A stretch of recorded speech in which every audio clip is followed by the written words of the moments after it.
So, Blair, let's come now briefly to yourself. Unfortunately, you come to India at a time when British papers like the Telegraph and the Sunday Telegraph, the Sunday Times, British television channels like Channel 4 are running stories and documentaries about you. They're suggesting, well, they're talking about what they call the jet-setting billionaire lifestyle he has enjoyed ever since leaving Downing Street in June 2007.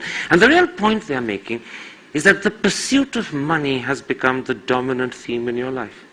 Yeah, I'm afraid what happened in the British media is that it's got an establishment on the left, who didn't like me because I was New Labour, very modern type of Labour Party, and there's an establishment on the right, the Mail and the Telegraph and so on, and they don't like me because I'm Labour and won 3 elections for a Labour Party that never won 2 successive full terms before, and I won 3. So both lots are picking on you?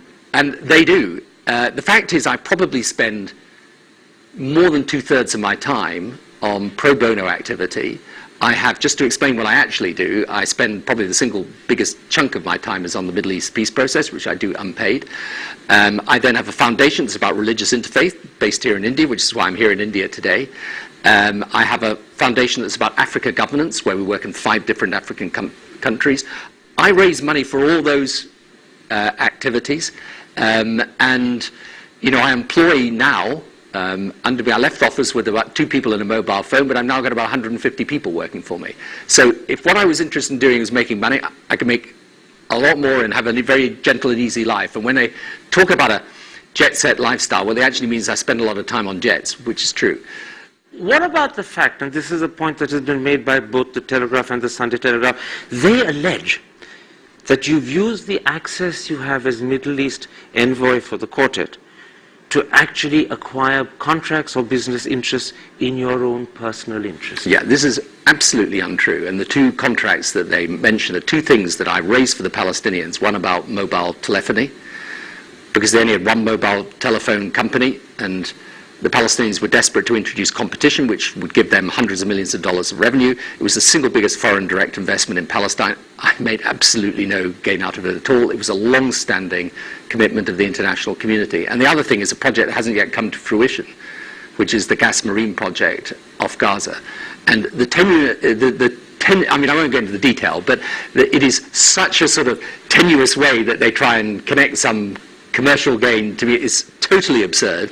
The fact is, So it's absurd and unfair, these allegations? Yeah, and untrue, most important. Very quickly, because I don't want to carry on about this for very long, but they talk about 2 specific ones. The fact that you met Colonel Gaddafi 5 or 6 times and promoted, they allege, a banking deal for J.P. Morgan, for whom separately you happen to be an advisor, and secondly, that you used your access to the Emir of Kuwait to arrange contracts for Tony Blair Associates. Those are 2 charges specifically. Yeah, and again, just to deal with both of them, actually, I've never in fact made any commercial deals out of Libya at all.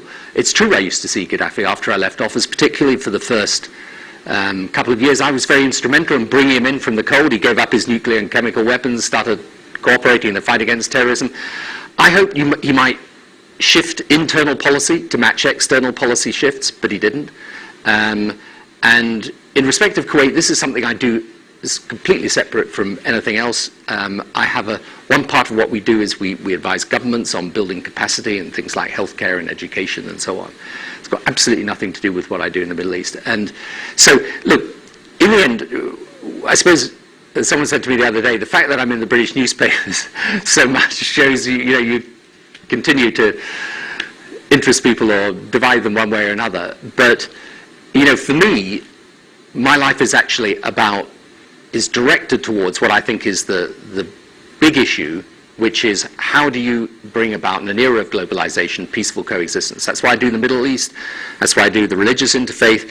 That's why I do this thing about Africa and trying to help countries get their way out of poverty. And for me, the money is just a way of funding the rest of the things I do. So, it's just part of it.